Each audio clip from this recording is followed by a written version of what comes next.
Говорот на омраза во општеството станува се позачестена појава во која најчесто се вклучени и младите, кои понекогаш и несвесно шират однесување со кое предизвикуваат нетрпеливост и револт кај своите соговорници и во околината воопшто. Поради тоа, неопходно е да знаат што представува говорот на омраза, односно како да го препознаат и да действуваат во насока на негово спречување или амортизирање на негативното влијание.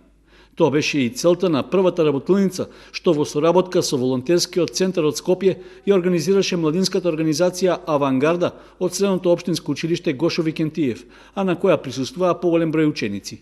При тоа беше речено дека има пораст на случаите на говор на омраза, за што особено се користи современата технологија за масовна комуникација. На локално ниво немам доволно информации дали има пораст, но на национално ниво се разбира дека има, поготово последните неколку месеци пред политичките избори. Особено преку интернет, на што и најмногу ќе се сконцентрираме тука, преку малтретирањето на интернет е особено застапена омразата меѓу младината. Па ова ни е прва работилница во Кочани. Мислам дека е една од првите во Македонија. Се уште не можеме да кажеме какви ќе бидат резултатите, но се надеваме на позитивни резултати и се надеваме дека се повеќе и повеќе ќе се одржуваат ваков тип на работилници. Учениците кои присуствуваа на работилницата рекоа дека и самите биле сведоци на ширење на говор на омраза, посебно меѓу младите, кои се и најчести корисници на интернет комуникацијата. Па најчести се на социјалните мрежи говорните омрази.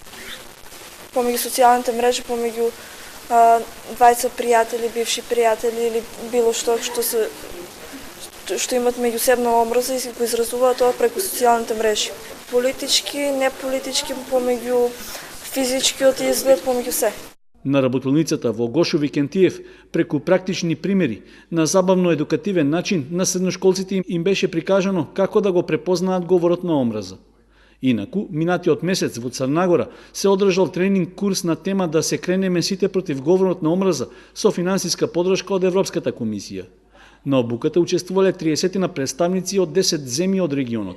Целта била учесниците да споделат идеи и искуства како да се борат против говорот на омраза, а еден од нив бил и преку работилници со најмладите да им се укаже што е говор на омраза, како да се борат против него и како да го пријават.